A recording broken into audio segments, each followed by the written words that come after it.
Good afternoon. Good afternoon in Italy and as well in the Netherlands. Today we have a match in day 3 for the group phase. So it is the last day of a match, the last match for both teams before the end of this group phase. There will be another one which was in day 1 for one of the team. Concretely, we have the University of Bologna within Italy and Tilburg University within the Netherlands. Both of them, they will be debating on a topic which is connected to international trade law and as well global environmental standards. But before we jump into the match, I will give each of them the possibility to introduce themselves simply. So we ask Mr. Ristov, welcome, how are you? Yes, hello everybody. My name is Dejan Christov. I'm a second year student in Tilburg University. I'm originally from Bulgaria. I'm excited to be debating against my opponents from the University of Bologna, and I wish them good luck. Thank you very much. We have as well Mr. Bayramov, welcome. Thank you. Hello, everyone. I am first year master's student at University of Bologna, and I'm also originally from Azerbaijan. Thank you, welcome. We have as well Miss Ildis, welcome. Hello, everyone. I wish them all of us good luck. And I am from University of Bologna, and I am a master's student. Thank you. We have as well Miss Boykova, welcome. Hello everyone, I'm Denita and I'm also from Bulgaria. I study global law just like Diane, but I'm in my first year of studies and I'm super excited to be meeting you all today and debating with you. Thank you very much. And finally, we have Mr. Mulinelli Gonzalez, welcome. Hello everyone, it is an honor to meet you. My name is Jose Molinelli. I'm from San Juan, Puerto Rico, and I'm in representation of the University of Bologna, and I'm a first year LLM student. Thank you, welcome. And we send greetings as well to your coach. So the first one who is in the room, Mr. Shekri, former participant, welcome. Thank you very much, Ophelia. Thank you, welcome. Thank you. And we send greetings to Ms. Vorobey, who is the second coach for the University of Bologna. On the side of Tilburg, we send greetings as well to Dana Vasile, and former participant, and Benancio Guire Rosas, who participated last year as well. So the topic which was sent to both teams was international trade law should be amended to allow sanctions against states that fail to meet global environmental standards.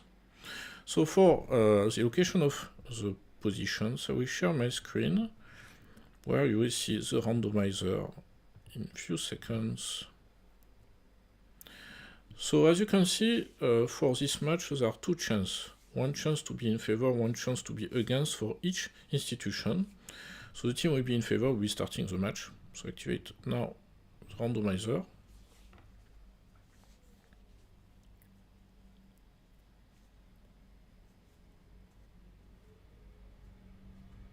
So for this match, that will be Tilburg University will be against the motion. As a consequence, that will be University of Bologna will be in favor of the motion, will be starting the first introduction. So concretely, it means that Bologna will defend the position that international trade law should be amended to allow sanctions against states that fail to meet global environmental standards, while Tilburg University will defend the position that international trade law should not be amended to allow sanctions against states that fail to meet global environmental standards. So now you will have 5 minutes to review your notes, and then we'll hear the introduction from the team from Bologna.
Here we are done with the famous preparation, so I stop sharing my screen. I remind that when you see the yellow card, it means you still have 30 seconds to speak. You can continue to speak, of course.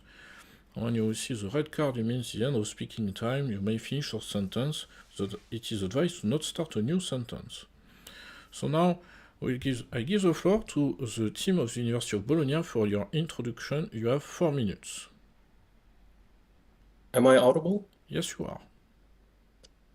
Ladies and gentlemen, imagine a corporation dumps toxic waste into a river, killing entire ecosystems, and the government of that country allows it, gets no penalties, no consequences. And then the same country enjoys the benefits of international trade, selling its products freely while its pollution spills into the oceans, the air, and across borders. Is this the free and fair trade we claim to uphold now?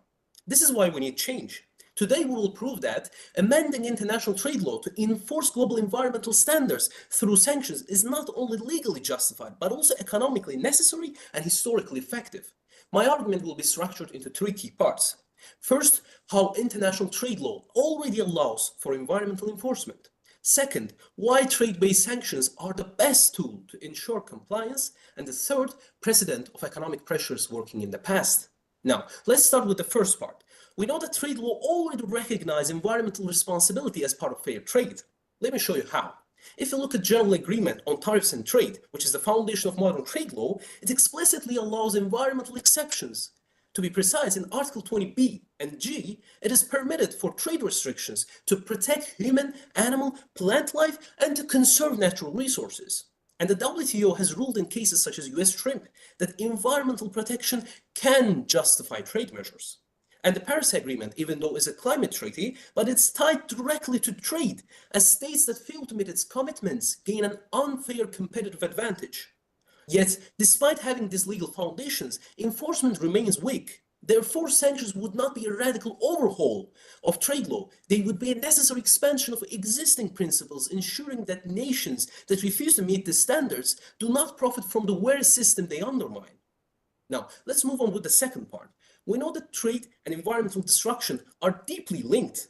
The dirtiest industries such as coal, deforestation, illegal fishing are all global markets, and when some states refuse to regulate them, they gain an unfair advantage, forcing responsible nations to compete with these criminals. The European Union's CBAM already recognized this, imposes tariffs on high emission imports. Why? Because they don't want to let polluters trade freely, and they don't want them to undermine fair competition and hurt economies that follow the rules. The UN Trade and Development Report projected that if environmental degradation continues unchecked like this, global GDP will shrink by 18% by 2050, a crisis that no free trade policy can fix. We have sanctioned nations for currency manipulation, human rights abuses, but why do we hesitate to do the same when they're destroying our planet? Now, let's move on to the final part. Let's look at past. When South Africa was sanctioned during apartheid, the pressure worked, leading to policy changes and eventually the end of the regime. When the Montreal Protocol banned trade in ozone-depleting substances, compliance skyrocketed and the ozone layer is starting to recover now. How much longer will we let economic interest override environmental survival? That's why this is not just a debate about trade law. This is the debate about the world we leave behind. International trade law has always evolved to meet global challenges. First, it adapted to human rights, labor protections, intellectual property. Now it must evolve again to protect our own shared environment. If we act now to enforce environmental standards, we're telling the world no nation is above responsibility and no economy is worth the price of extinction. Thank you. Thank you very much. We will hear now the introduction by Tilburg University. You have as well 4 minutes. Am I audible? Yes, you are. Thank you. Honorable judges and opposition, today we stand before you to argue that international trade law should not be amended in order to allow sanctions for states which fail to meet global environmental standards. To support our position, we present 2 arguments. First, we argue that the WTO framework is inadequate to address the issues of global environmental standards in relation to trade law. And second, we argue that such an amendment would burden the WTO, forcing it to become an arbiter and enforcer of environmental standards. For our first argument, we say the WTO framework is inadequate to address the issue of global environmental standards in relation to trade law. One of the key issues when it comes to enforcement under the WTO is the dysfunctionality of the appellate body. Currently, the United States has blocked any appointments of judges to the body, stopping it from working altogether. As a result, if a country wishes to appeal a panel decision, it cannot do so because there's no one left to hear the case. This means that the case stays in limbo and there's no one to address it. Now, in the limited enforcement which WTO is allowed, there's already issues. So we should ask ourselves, would burdening the system any further lead to any benefits? The answer to that is simple no. Furthermore, under the current WTO framework, accepting global environmental standards would lower overall performance. Let us explain why. In global environmental agreements such as the Montreal Protocol or the Paris Agreement, countries are given the opportunity to set their own environmental objectives based on national capabilities. This individualized approach, however, would stop countries from being able to impose unilateral trade restrictions. This is also an issue which we'll illustrate through the case of US shrimp. In that case, the United States was allowed to impose trade restrictions on countries which do not use turtle exclusion devices, citing environmental protection and therefore holding countries to a higher standard. However, under the proposed new regime, such thing would be impossible.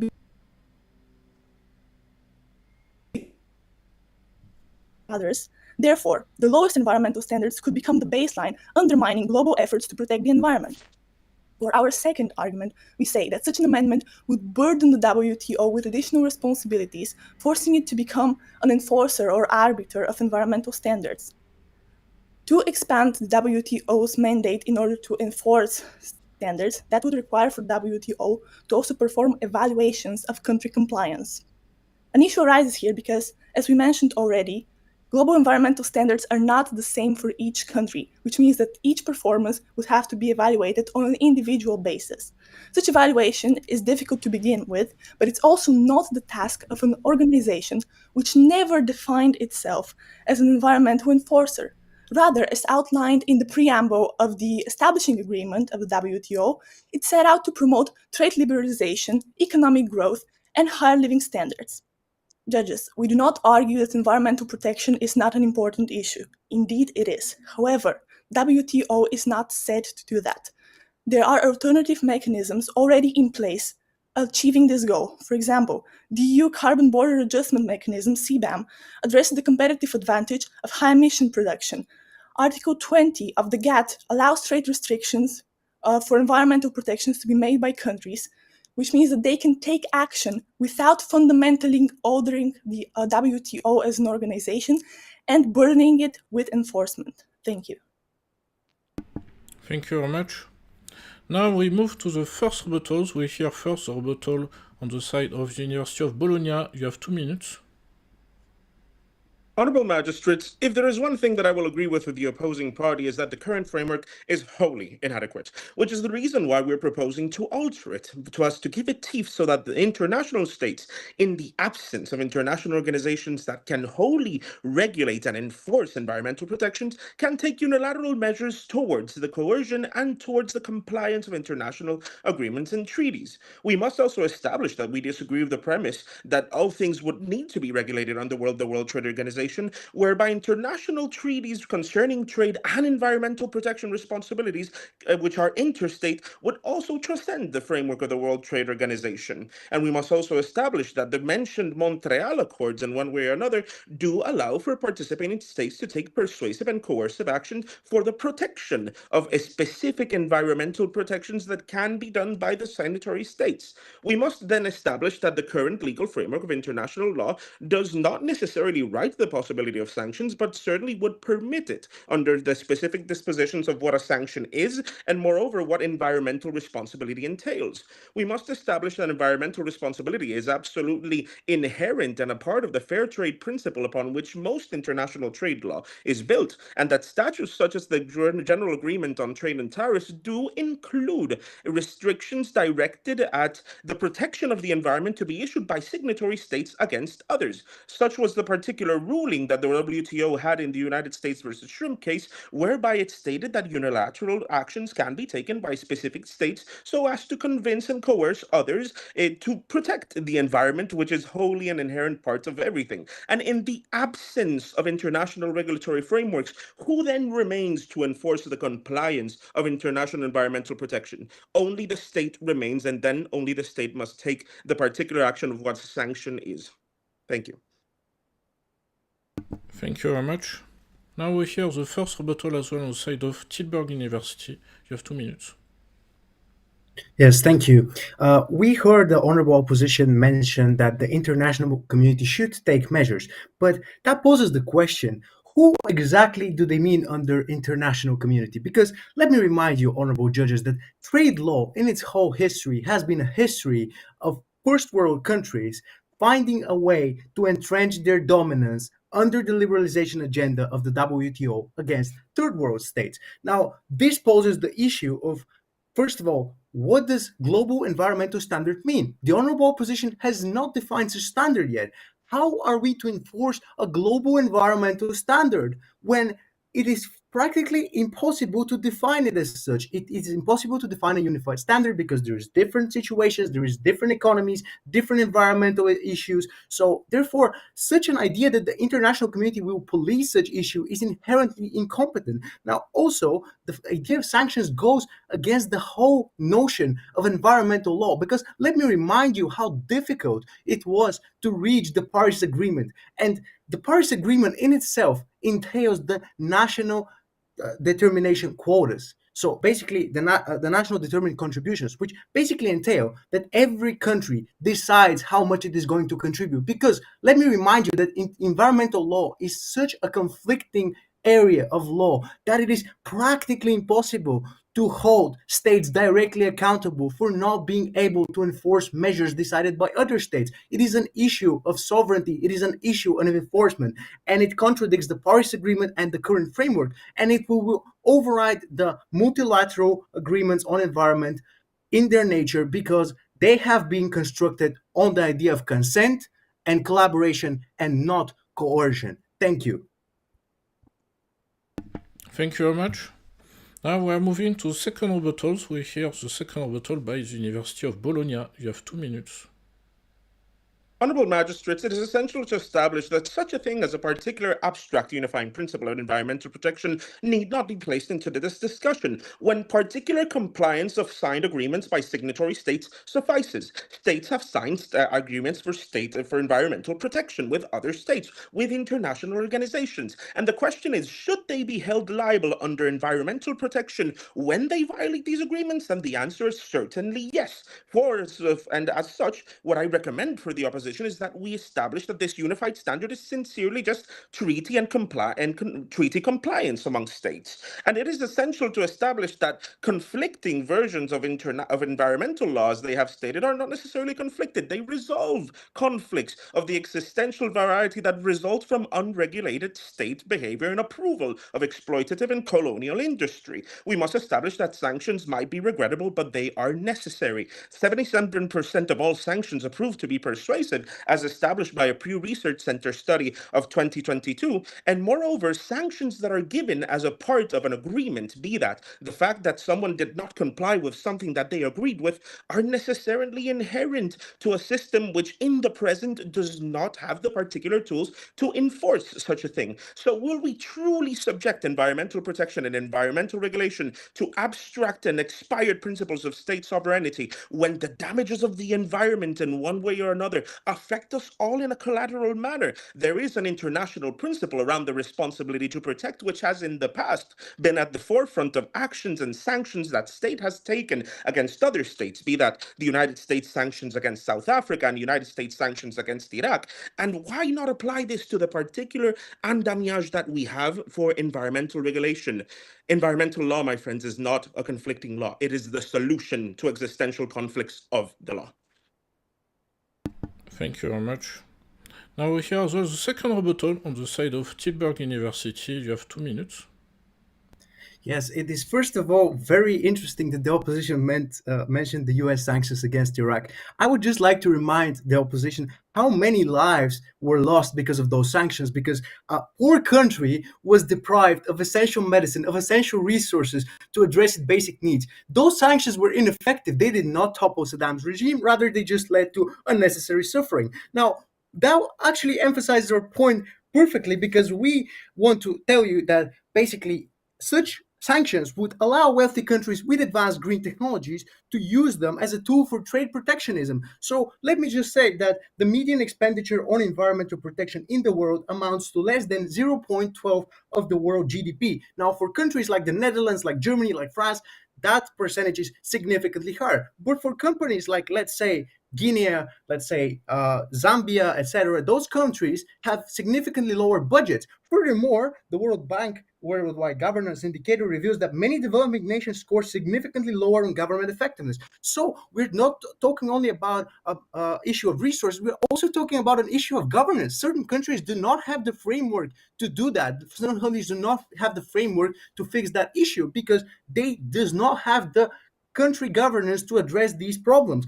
Finally, we would also like to state that we believe that the opposition is really using the wrong venue to address this issue. Now, there are other organizations that could address environmental problems. For example, the Intergovernmental Panel on Climate Change, the United Nations Environment Program. Furthermore, we have already seen precedents where, for example, the ICJ in their advisory opinion on the legality of the use by the state on nuclear weapons in armed conflict basically ensured that the World Health Organization does not have the mandate for such issues. So it is clear that for certain overlapping areas, there is strict competencies, and we should seek the primary venue to address those issues and not seek other venues. Thank you. Thank you very much. So we are reaching now the conclusions. I will give the floor to the University of Bologna for your conclusion. You have 2 minutes. Dear audience, the case for amending international trade law to enforce environmental standards through sanction is undeniable. Trade law already allows environmental enforcement. GATT, WTO, and the Paris Agreement established that environmental protection is not just compatible with trade, it is essential for fair competition. The Montreal Protocol and the UN Framework Convention on Climate Change prove that environmental accountability is not just a political preference, it's a legal obligation already embedded in international law. What we have discussed is not just about trade, is not just about WTO, it is about survival. Dirtiest industries, coal deforestation, illegal fishing, this is the cost of inaction. If we fail to act, we tell the polluters that profit outweighs the planet. But if we impose the sanction, we send a clear message. No nation is above accountability. Trade cannot function as a fair and balanced system when polluters are rewarded and responsible nations are left to bear the cost. Sustainable and fair trade cannot exist without environmental accountability. Sanctions work. History proves this. Economic pressure helped to end apartheid in South Africa. The Montreal Protocol's trade bans reversed the depletion of the ozone layer. Data and empirical evidence show that trade-based sanctions have succeeded where voluntary agreements have failed. So why are we waiting to apply this proven tool to environmental law? We have the legal foundation. We have the economic proof. We have the historical precedent. What we need now is the courage to act. Amending trade law to enforce environmental standards is not extra burden. It's a moral imperative. Justice is not optional. It is ought. Thank you for listening. Thank you very much. Now we hear the conclusion by Tilburg University. You have 2 minutes. Honorable judges, as both champions of sustainable development and equitable trade, we must recognize that protecting our environment should never be achieved through economic coercion. We have demonstrated that the existing WTO framework is simply not adequate enough to enforce global environmental standards, and it is also not the appropriate venue for such actions. Now, our opponents did present a number of claims, namely that the international law has already recognized environmental restrictions, that the best avenue to ensure sanctions is indeed trade law, and that trade and environment are inherently linked. While we do find the merit in those arguments, they are inherently correct, some of it, to some part, they do not reach a solution for the current topic. They simply miss the point of the current topic because they're just trying to enforce that this is the appropriate venue, this is the place to do it, this is the most efficient arena to do it. But indeed, while there is a problem with the environment, this is not the appropriate place to solve that problem. Now, their arguments also fail to account for the inherent limitations of the WTO and its operational mandate, which has been clearly defined by its preamble. Now, punitive measures, they risk deepening economic divides, they risk entrenching well-developed states and allowing them to leverage their own economies and their green technology, which they possess. But real progress does not come from coercion or punitive measure. It comes from collective action that we see, for example, in the Paris Agreement with the nationally determined contributions. So if we truly want a global environmental progress, we must work together, building a sustainable future through unity, not divide, through collective action, not coercion, and through finding a common ground, through finding a common ideal which will help us solve the environmental issues which we face today. Thank you. Thank you very much. We just heard both conclusions, so from now you are not under evaluation by the judge. So now you can rest, you can sip a bit of water and relax. That was an intense match, I have to say. So I congratulate you already for the passion you have put into your words, into your argumentation. And of course, we'll ask for your own impression about this topic, the match, and the performance of both teams. I will start with Ms. Boykova. What did you think about the match? I think the match was extremely dynamic. I'd never seen one so heated. I really enjoyed the topic. I loved researching it. I think both sides were interacting with each other in a super cool manner, just exploring the various elements of it. It was super fun. It was nice to watch. I think if someone is watching on YouTube, they'll be definitely enjoying that. Thank you very much. Mr. Bayramov, what do you think about the match? Considering all 3 rounds, I would say this was the most intense, and also I enjoyed it as well.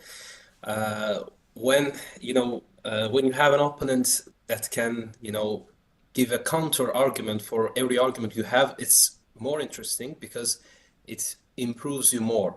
That's why I loved it, and also I wish good luck to opposing team as well. Thank you very much. Mr. Ristov, what do you think about the match? First of all, I would like to congratulate my opponent from Bologna. It was a very, very well structured presentation, very good rebuttals, especially the rebuttal part was fantastic. And yeah, I thoroughly enjoyed it because I felt that I felt it as a challenge, to be fair. And that really, and to be fair, at some points, I just kind of didn't, I had so many thoughts going on and I was kind of overexcited about it, so that's a little bit of a drawback. But yeah, thank you guys for being so well prepared, and yes, I wish you the best of luck, and perhaps we can foster some collaboration for the future as well. I would be very grateful. Thank you very much. Miss Yildiz, what do you think about the match? I am totally agree with all of the people that they said the match was so intense. It was just last maybe 10-15 minutes, but I felt so tired because I was sometimes struggling to follow all of the arguments, all of the sentences. I was trying to catch and taking notes. Thank you so much for everyone joining this beautiful debate, and thank you so much for your efforts. Thank you. And Mr. Munini Gonzalez? I have nothing to say except for saying that it was truly an honor to debate with our colleagues from the University of Tilburg, and I agree with the colleague that the rebuttal part was very interesting. Some might call it passion and heated. I think we will call it as a strong academic conviction for what we might believe in or what we have been told to believe in for the duration of the round. So I'm truly honored to have had this experience, and I wish them the best of the luck in the following matches and experiences that they have as law students. Thank you. And same question now to the coach in the room, Mr. Chakri. The guys pretty much said it all. It was a very intense and very dynamic match. Props to the University of Tilburg. Honestly, their focus and their articulation is the reason why our team at the University of Bologna pursues betterment match after match. And let me advance also how happy I am about the University of Bologna's team now that it is the last match for the group phase. The consistency and the talent shown throughout, really, guys. I'm proud of you. So amazing. Thank you very much. So yes, of course, I will advise the judge to watch and rewatch the match to of course determine the allocation of points according to their preference, their analysis, of course, of everything which has been said, and of course the way it was said as well.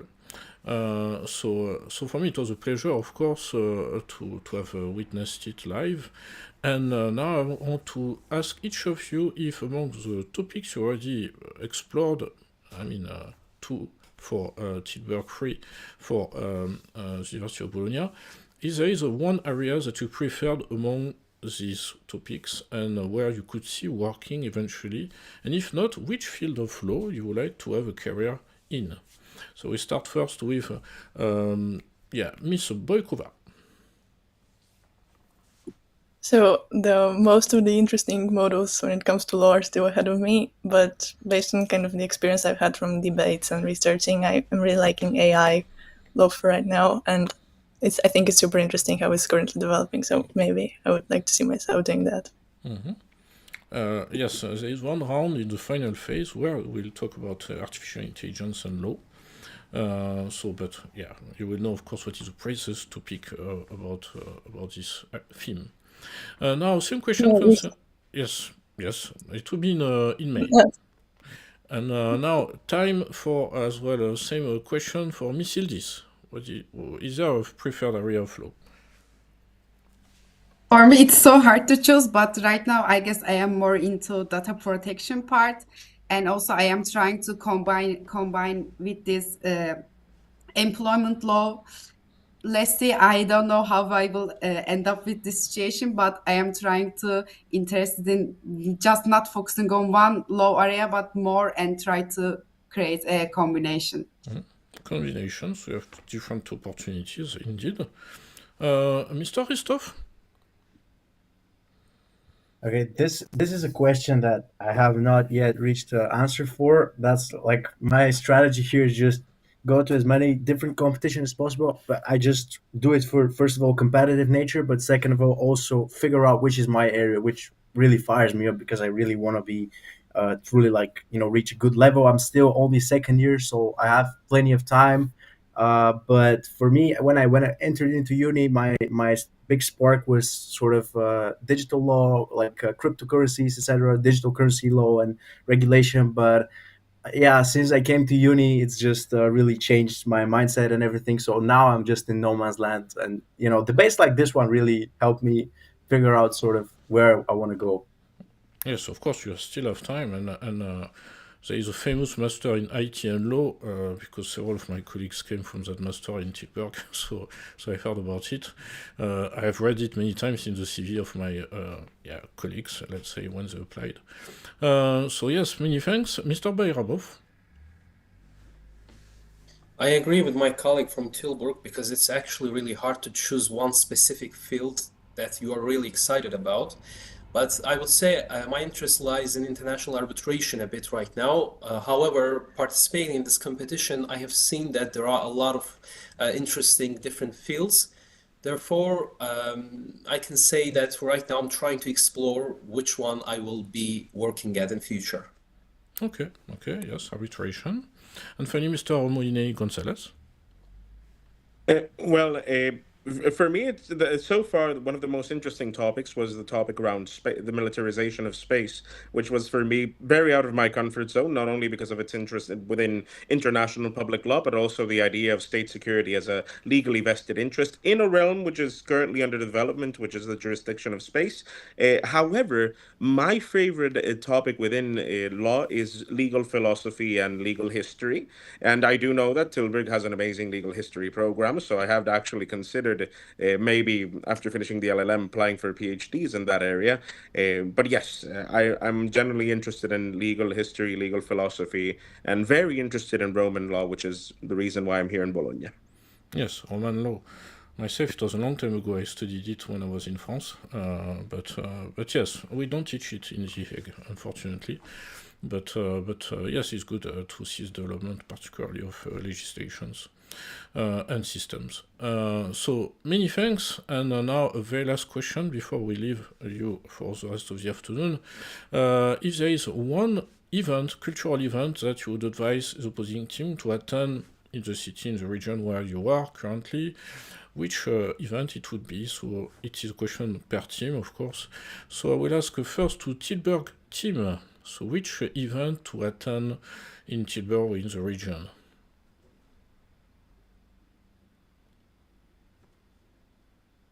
In Tilburg, so in light of like what we had recently, it was carnival time, and I think it's super popular in that area of the world. It can be really interesting to watch. So I think if you ever had a chance to catch it, either in the Netherlands or perhaps also in Germany, we should do that. Yeah, it's a little bit of a cultural shock for us because we are actually not from the Netherlands. So when we came and saw it the first time, it's a lot of fun for Dutch people, for some foreigners as well. There's a lot of drinking involved, so I'm not sure if that's your cup of tea, guys.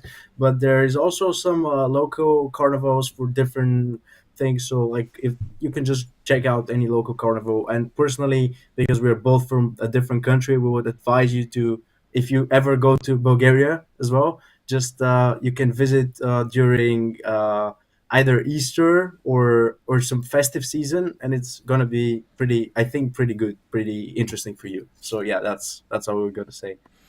So as well, I want to add, because I'm in the Netherlands, so that in a few weeks the two students will experience the Oranje Dag, which is a King's Day, where everybody wear orange in the Netherlands, and as well there is a lot of drinks everywhere in the country. But yeah, it's something that students, as they experience the first year, and they find a bit crazy. On the side of Bologna, so which kind of event or cultural activity you would advise to attend when the Dutch team, Bulgarian team will come? I would like to advise, especially during June and July in Bologna, there is one very big historical place, not like park, but piazza. And in there is opening cinema. And if you are interested in movies or something like that, in that piazza, watching a movie, and sometimes they are inviting famous directors or related directors to movie to make some openings. It will be very great for you guys, I think. Okay, so good to know. I didn't know about the cinema festival during the summer. Do you want to add something, Mr. Moini? Oh yes, I'll definitely add some things that are not necessarily in our region, but next to door we do have the Venetian carnivals, which are something that must be seen. And also in the same region, you have the famous festival of Vinitaly, which is something I'm very much looking forward to for wine connoisseurs and everything. And the famous horse races of Siena are also a wonderful thing to see. So every region here has their own particular renowned festival, and that might actually push someone to be relatively negligent with their studies. So I would recommend doing so after you have finished your studies, is the recommendation. Yeah. Yes. No, indeed. I've been in Bologna. It's strange. I've never been in Tilburg, but I've been in Bologna. I advise to go to see the city, eat the food as well, which is very, very tasty. So many thanks to both teams. You will receive, of course, the results from the three judge. Will be assessing and reassessing the video of the match, and that will give the final ranking. But after the day one match, the one between Tilburg University and the University of Zambia, which will be on the 3rd of April, exactly. So many thanks for this match, and of course we keep in touch, and not hesitate to connect. Of course on LinkedIn you see the names posted. You can send invitations on LinkedIn, for example, this way, and invite each other. So yeah, Italy and Netherlands is not that far, so normally it should be fine as well to even meet in person. So many thanks again, and we keep in touch, and we see you very soon. Thank you. Bye bye. Thank you very much.